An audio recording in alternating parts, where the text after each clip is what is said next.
Hello. আসসালামু আলাইকুম। ওয়ালাইকুম আসসালাম। জি ভাই, আমি যে অফিসে কথা বলছি বুঝছেন, আলহামদুলিল্লাহ আমাদের টাকাটা অফিসে চেক রাখতে পারছি, আমাদের 72 ঘন্টা পরে ফেরত দিতে চাইছে। কিন্তু ভাই আমাদের টাকাটা ফেরত দিতে দিতে আপনাদের এটা সামান্য ক্ষতি হয়ে গেছে। এটা কি আপনার অফিসে জানাইছে? জি, না তো। ও ভাই, এই যে আপনাদের এই যে লাস্টে যে 16 নাম্বার রয়েছে, একই নাম্বার যদি বিকাশ, নগদ, টোকের মতো ব্যাংক অ্যাকাউন্ট থাকে, সবগুলো অ্যাকাউন্টে 4টা লেনদেন অপশন অফিসটি বন্ধ করে রাখছে। Cash out, cash in, payment change নয়। এখন যদি প্রয়োজনে কেউ টাকা পয়সা পাঠায় ঢুকবে না, বা নিজের কোনো টাকা থাকলে প্রয়োজনে তুলতে পারবেন না। শুধু ব্যালেন্স চেক করতে পারবেন আর মোবাইল রিচার্জ করতে পারবেন। বুঝছেন ভাই?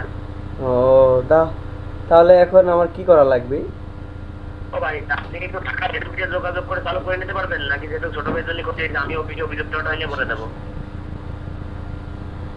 হ্যাঁ, আপনি একটু করে দেন।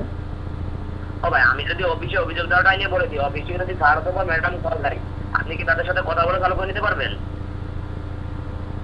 ও, তাহলে কি করতে হবে? মানে আমি অফিসে অভিযোগ দেওয়াটা নিয়ে বলে দিচ্ছি, অফিস থেকে যদি সত্যতা যাচাই বাছাইয়ের জন্য স্যার অথবা ম্যাডাম কল করে, আপনি বলবেন যে স্যার, শরিয়াতপুর থেকে রিপন ভাইয়ের কিছু টাকা আসছিল, তাদের টাকাটা তো আপনারাই ব্যাক রাখছেন, আমাদের প্রয়োজনীয় বা জরুরি অ্যাকাউন্ট, আমাদের অ্যাকাউন্টগুলো চালু করে দেন। অবশ্যই চালু করার নিয়ম বলে দিবেন, অবশ্যই তাদের সাথে কথা বলে চালু করে নেন। বুঝছেন স্যার? ও, আচ্ছা ঠিক আছে।